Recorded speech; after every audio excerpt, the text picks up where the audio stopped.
the march. The empire is on the run. We've been running that intro, the intro you're listening to right now, since about 1998. We are on the march. The empire is on the run. What is the empire? The empire of lies, the empire of fraud, the empire of cheating, the empire of deceit and globalist manipulation, the empire of government through conquest, culture through conquest and thuggish, brutal oppression versus government of and by the people, government of renaissance, government of openness. It is the great paradox. But sometimes I hear that promo, that intro, and I think, yes, we are on the march. The empire is on the run. Other times I look at all the tyranny expanding like a metastasizing cancer, and I say to myself, humanity is falling. Goodness is collapsing. Evil, the empire, the globalist invisible hand, the invisible empire is coming out in the open, and it is on the march. The truth is, evil is always on the march, and good is always on the march. And there are those competing forces in the world, and there are many other variants and forces in the world. The globalists are not in control. They don't have total control. They're lusting after a technocratic, panopticonic, global, dehumanizing, computerized, omnipresent, counterfeit, godlike system. The Pentagon calls it the mind of God, these computers they're building to attempt total control. But if they themselves are fallen creatures, how could they ever even imagine that they could harness or control such a force? I've got to cover the news today, and I say that so many times when we start a broadcast, but it's absolutely got to be covered this evening. There is so much to go over. Just huge news on every front.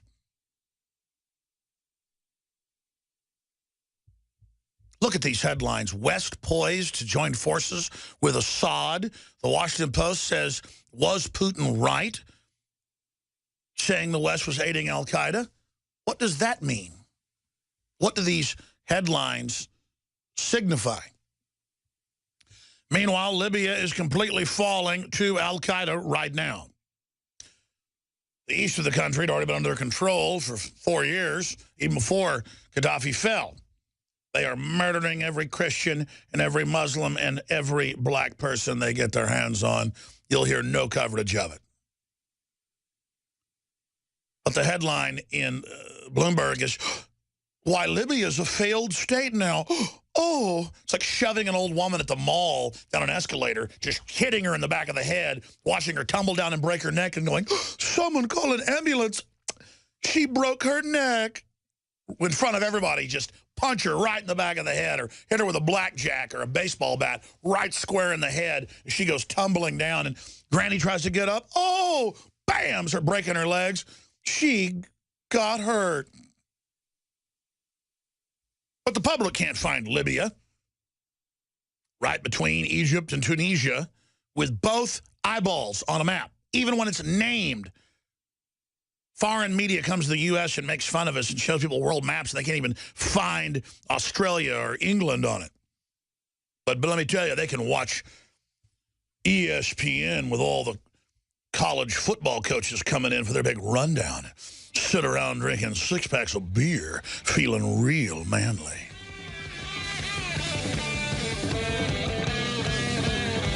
We're going to go to break. And when we come back, I'm going to launch into all the big news. From Ferguson to the Democrats saying if we don't legalize illegals, they'll become terrorists, to the earthquake that hit San Francisco and other areas, a 6.0, and many experts believe it's the harbinger of bigger ones to come.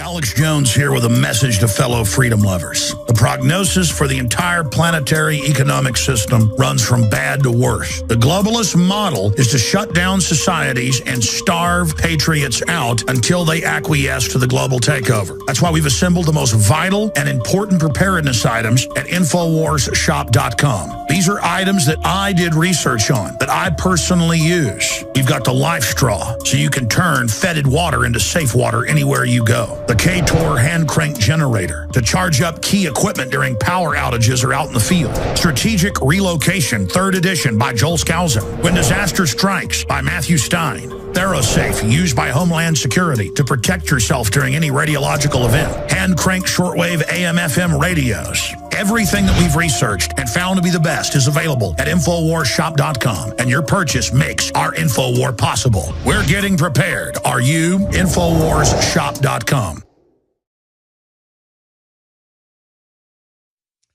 Let me just do this. Let me just give you the headlines that I have here in the stack that we're going to be covering in the first hour, open phones in the second. Merkel, that's the Chancellor of Germany, jets into Kiev, that's the capital if you're a new listener, or a public school educated person like myself, of Ukraine, as tensions soar over Ukraine. China hosts largest military drill with Russia. As China basically threatens the United States to have its jets back off its coastline. That's in Bloomberg. Continuing, Iran is unveiling new missiles and drones. Libyan Islamicists seize Tripoli airport as parliament duel set to unfold as al-Qaeda prepares to take full control of Libya. Our government removed Gaddafi, who worked with the West for 8 years, turned over all his weapons and apologized, set him up, turned al-Qaeda loose. They are 10 times worse. This is a destabilization program. We're going to continue with analysis of that, but there's the headline. New fear. What happens in Ferguson if there's no charges? Associated Press, as evidence mounts that the police officer was attacked and had his rotary bone around his eye broken, and as eyewitnesses videos emerge with people reporting that just that had happened and that the officer's story is true. Then I asked the question, why in the world is there no dash cam video? A, but they turned it off. B, why aren't the police parading out all these witnesses that shot cell phone video minutes after it happened? Local residents that are black talking about what happened, all confirming what the officer said. Really stirring things up. Obama is stirring things up, saying police that are militarizing with few checks, he's launching an investigation of the militarization of police. That is really rich, my friends. That's from the Hill newspaper, because it's the federal government that has been giving the training, the grants, the uniforms, the armored vehicles, just all of it. While the globalists, through the federal government, destabilize the country, force people on welfare, basically, by deindustrialization, open the borders up. Rand Corporation 20 years ago wrote about the destabilization plan for the U.S. The answer would be the National Stabilization Force, first published in 1997. I covered it on local radio and on Access Television. I was a weirdo, you know, I read government documents and things that were public. I go down to the UT Law Library and get the hard copies of it.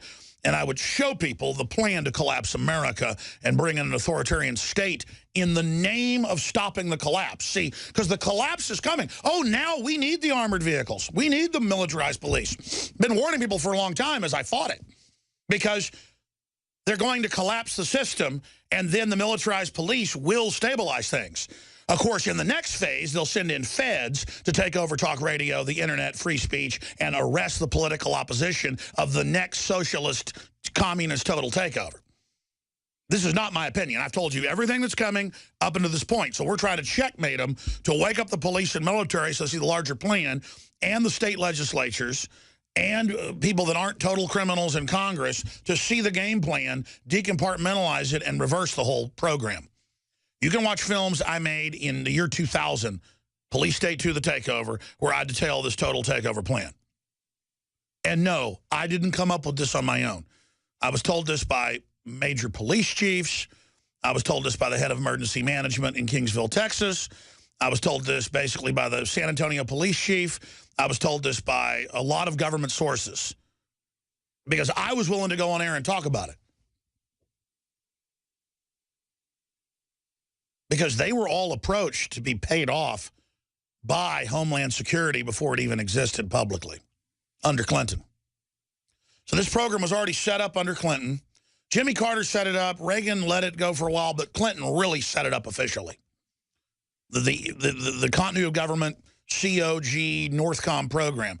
Then 9/11 comes, and then it's about terrorists, so it's okay. That's the public rollout of it. Then Obama gets back in, the Democrats get back in, the Clintons get their third term through Obama, basically. And oh my gosh, we're going to use Homeland Security on the Tea Party, veterans and gun owners, when it was always set up for that from the beginning. And I told you all of that was coming.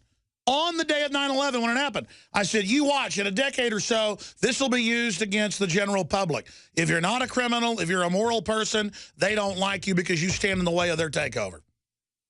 And that means taking your pension funds. It means taking your bank accounts. It means bail-ins, as they call them. They've already done this in over 100 other countries the last 60 years or so. And the average person at Northcom is a good man or woman. The average cop's a good person. The average FBI person's not bad.